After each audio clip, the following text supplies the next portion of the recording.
Bonjour à tous, je suis ravie de vous retrouver dans cette nouvelle vidéo d'un nouveau sixième. On va parler des nombres décimaux et plus particulièrement des encadrements des nombres décimaux. Alors chaque mot mathématique doit être compris par les enfants, c'est là la difficulté. Encadrer, il faut leur demander ce que ça veut dire. Donc ils vont peut-être vous dire que ça fait penser à un cadre, effectivement. Donc c'est entre, effectivement, quand on encadre une photo, ça veut dire qu'on met une photo à l'intérieur. Quand on est en sortie scolaire et qu'on est encadré par des adultes, c'est-à-dire qu'il y en a un devant, un derrière, et les enfants sont au milieu. Eh bien, les nombres en mathématiques, c'est la même chose. Vous avez un nombre, j'en veux un avant, un après. C'est ça, encadré. À chaque fois qu'il y a un petit mot compliqué, il faut demander à vos enfants, il veut dire quoi ce mot? Qu'est-ce qu'il veut dire? Parce que les mots qu'on utilise en mathématiques sont des mots de la langue française. Donc aidez-les. Et pour cela, comme d'habitude, je vais utiliser mon petit gabarit pour ceux qui commencent à me connaître et qui me suivent sur YouTube. D'ailleurs, si vous n'êtes pas sur YouTube, n'hésitez pas à vous abonner, à laisser un petit pouce j'aime si ce genre de contenu vous plaît. J'ai également une page Facebook où je parle de ces petits gabarits et je partage d'autres types de trucs et astuces. Donc n'hésitez pas à venir nous rejoindre. Le lien est également en barre de description. Donc mes petits gabarits, qu'est-ce que c'est? Eh bien j'ai créé plein de petites formules avec des cases, des gabarits comme on peut en trouver pour les additions et les soustractions. Ah bah, j'ai encore le dernier que j'ai utilisé, vous voyez, pour addition, soustraction, on utilise celui-là, j'ai fait le gabarit de multiplication et j'ai fait les gabarits de toutes les formules de 6e, 5e, 4e. Ils sont à vendre, je suis en train de finaliser ceux de 3e. Pas de boutique en ligne parce que pour l'instant, je n'ai pas eu le temps de la créer. Mes gabarits la création c'est récent de cet été. Avant, je les donnais au fur et à mesure au compte-gouttes aux élèves que je suis en cours particulier, puisque depuis 1 an et demi, pour ceux qui ne me connaissent pas évidemment, je suis professeure de mathématiques à temps plein, indépendante évidemment, en visio ou à domicile. Voilà, donc ils sont mis en vente. N'hésitez pas à m'écrire pour connaître les modalités. Le lien est en barre de description. Et c'est au moins sur la 4e ou 5e vidéo, je n'ai pas compté, que j'utilise ce petit gabarit. Il est très pratique pour pas mal de chapitres. Dès qu'on a des nombres décimaux, en fait. Allez, c'est parti, on va l'utiliser pour encadrer. Donc déjà, premièrement, je rentre le nombre, j'écris le nombre sur mon gabarit. Mon gabarit est plastifié, j'utilise un feu de Velleda et un petit chiffon pour effacer. Allez. Et à force de l'utiliser, les élèves vont s'en détacher. Allez, 36,75. On me demande à l'unité. Donc sur mon gabarit, je vais chercher où est l'unité. C'est le 6. Si jamais on n'a pas de gabarit, on demande à l'enfant où est le chiffre des unités. Et ce qu'on fait, eh bien, c'est qu'on l'entoure en couleur. Voilà, comme ça, c'est visuel.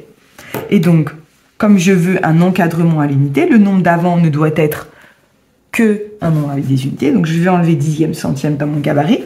Donc, le nombre d'avant le plus petit, c'est 36. Il ne faut juste pas que je me trompe avec mes crayons. Donc, le nombre d'avant, c'est 36.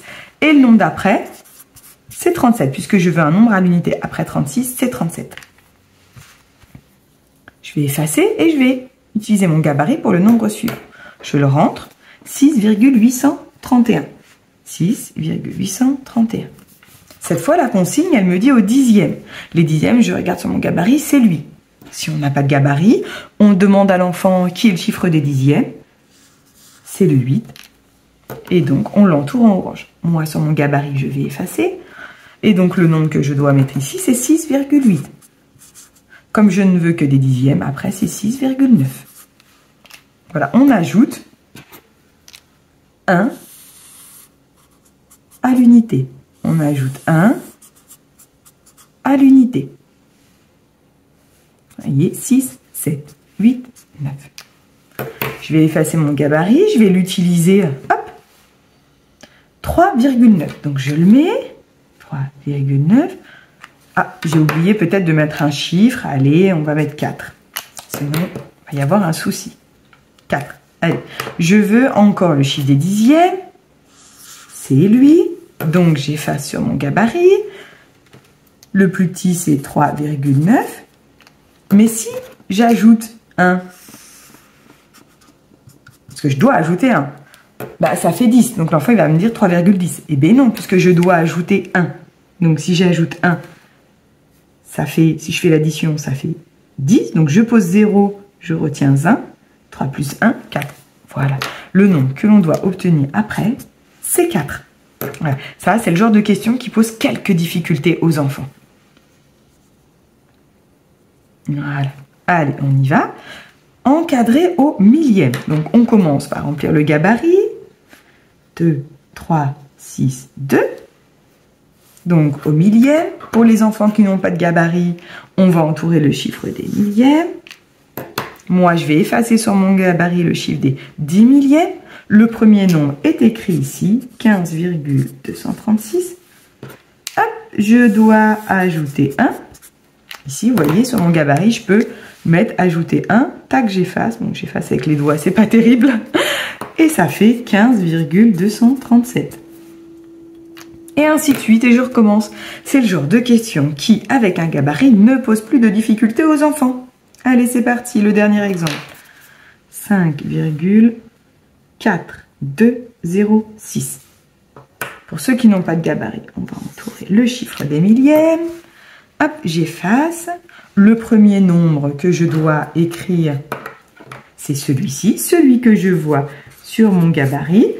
Peut-être que le professeur, je vous le mets ici, va écrire ici 5,42 puisque le 0 est ce qu'on appelle un 0 inutile.